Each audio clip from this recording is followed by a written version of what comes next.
Imagine a prestigious debate at one of the world's oldest universities spiraling into chaos, accusations flying like confetti, and national pride clashing in the most unexpected ways. This is the dramatic saga that unfolded at the Oxford Union, leaving everyone scratching their heads and questioning the integrity of international discourse.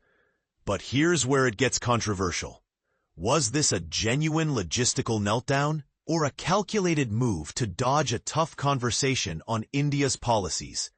Either way, it's the kind of event that keeps you hooked, wondering what really went down behind the scenes. The stage was set for an electrifying showdown on November 27, 2025, where debaters would tackle the provocative motion. The House believes that India's response to Pakistan is a populist strategy sold as security policy. For those new to this, the Oxford Union is like a legendary debating society at Oxford University in the UK. Think of it as a training ground for future leaders, where speakers argue passionately on global issues, often sparking heated discussions.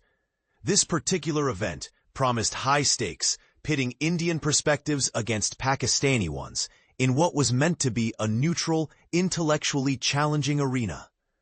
But alas, it descended into a full-blown farce, complete with public finger-pointing and mutual blame. At the center of the storm was Indian speaker J Sai Deepak, a prominent lawyer and commentator known for his sharp takes on legal and geopolitical matters. You can learn more about his views in articles like the one on News 18 discussing his opinions on the Supreme Court's remarks against Nupur Sharma. Deepak took to X, formerly Twitter, to paint a vivid picture of what he called an outrageous failure, directly clashing with the narrative spun by the Pakistan High Commission in London. While the commission claimed that the Indian team had chickened out at the last minute, Deepak insisted the truth was far murkier and more sinister. And this is the part most people miss. The drama began even before the speakers took the stage. Deepak highlighted concerns about the Oxford Union's leadership, pointing out that key roles were held by individuals with Pakistani ties. Specifically, he named Musa Haraj as the union's president, allegedly the son of Pakistan's Minister of Defense Production, and Raza Nazar as the treasurer. For beginners wondering why this matters, it's like having referees in a sports match who might not be entirely impartial. It raises questions about fairness and hidden agendas in supposedly neutral spaces. Deepak argued that this setup created an environment ripe for manipulation. The plot thickened when the original Indian lineup, high-profile figures like former Chief of Army Staff Sri Naravane and Dr. Subramanian Swamy, had to drop out just 2 days prior, citing unavoidable commitments. This forced a last-minute scramble, but Deepak, ever the organizer, stepped up and brought in fresh talent from within the UK, Manu Kajuria and P. Satish K. Sharma. With replacements secured, hopes flickered that the debate could still happen.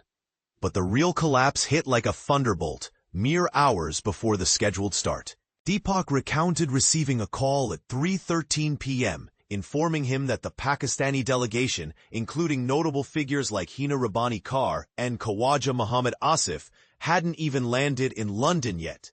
Frustrated, the Indian team decided to halt their travel to Oxford. Imagine packing up and heading out, only to turn back based on travel updates. It's the kind of logistical nightmare that could derail anyone. Then came the twist that turned skepticism into outrage.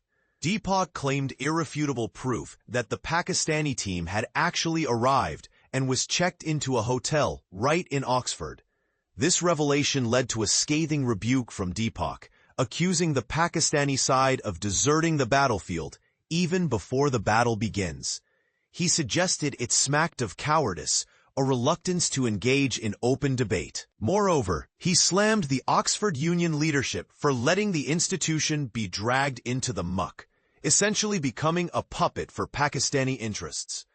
Not one to stay silent, Shiv Sena UBT lawmaker Priyanka Chaturvedi jumped into the fray on X, posting a cheeky jab. Pakistan is crying again over an Oxford Union debate. This is for the record. Once again, they have proved to be liars. expecting any better from them was not even on my list. Her tweet, shared on November 28, 2025, echoed the sentiment of many who saw this as yet another example of perceived duplicity.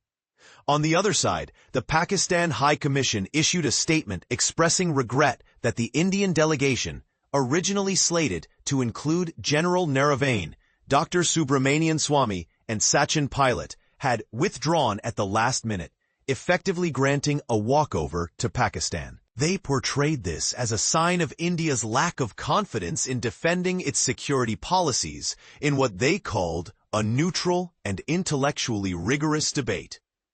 It's a classic case of he said, she said, where each party spins the narrative to their advantage, highlighting the deep mistrust between the two nations.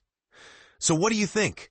Was this a clever gambit to avoid a debate Pakistan might have lost? Or just a series of unfortunate timing issues? And here's the controversial take. Could the involvement of Pakistani nationals in the union's leadership have tipped the scales, making it an unfair playing field? Some might argue it's xenophobic to question their roles, while others see it as a valid concern for transparency in global forums.